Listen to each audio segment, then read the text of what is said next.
हाँ नाज़रीन, drama serial तेरे बिन की नए आने वाली एपिसोड में आप देखेंगे कि मुर्तसिम मरियम की रुखसती के फ़ौरन बाद कहेगा माँ बेगम से कि अब तो मरियम रुखसत हो चुकी है इस घर से, अब मुझे भी इस हवेली से जाना है और मेरा सामान पैक करवा दीजिए क्योंकि मैं गाँव शिफ्ट हो रहा हूँ। जिस पर माँ बेगम कहेंगी कि मैं तुम्हें उस लड़की के लिए जिसने तुम्हारी ज़िंदगी को 2 टके का करके रख दिया है तन्हाई की ज़िंदगी गुजारने नहीं दूंगी और तुम कहीं भी गाँव वाँव नहीं जा रहे, तुम्हें अपनी ज़िंदगी का नए सिरे से आगाज़ करना होगा। जिसमें एकदम से अनवर बोलेगा और कहेगा कि भाभी बेगम अब तो मरियम इज़्ज़त के साथ रुखसत होकर इस घर से चली गई है ना, जो बला टलनी थी वो तो सब कुछ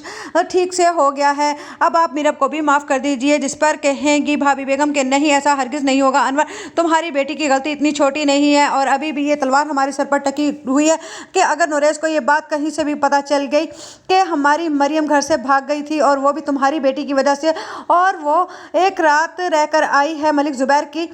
हवेली में, तो तुम जानते हो कि क्या होगा। जिस पर कहेगा अनवर के भाभी बेगम आप अपने सर पर ये बातें क्यों सवार कर रही हैं, बस आप ये चाहती हैं कि मीरब इस हवेली में कभी भी वापस ना आए, सिर्फ इसीलिए आप बहाने तलाश कर रही हैं, वरना इतनी बड़ी गलती नहीं है मीरब की, हालांकि आप जानती हैं कि वो जब ये बात जानती ही नहीं थी। जिस पर एकदम से हया बोलेगी कि आप कैसी बातें कर रहे हैं, जब माँ बेगम ने अपनी फैसला सुना दिया है तो अब किसी को भी हक नहीं है कि माँ बेगम के फैसले के खिलाफ जाए। जिस पर अनवर कहेगा हया तुम इस बातों से ज़्यादा दूर रहो तो बेहतर होगा। जिस पर मुर्तसिम भी बोलेगा कि हया मैंने तुम्हें कितनी बार कहा है कि हवेली के मामलात में तुम्हें दखल देने की ज़रूरत नहीं है, क्योंकि तुम इस हवेली की नहीं हो और तुम अपनी औकात से बाहर होती जा रही हो। जिस पर हया कहेगी मुर्तसिम ये तुम मुझसे किस तरह से बात कर रहे हो। माँ बेगम कहेंगी तुम हया को इस तरह से नहीं डांट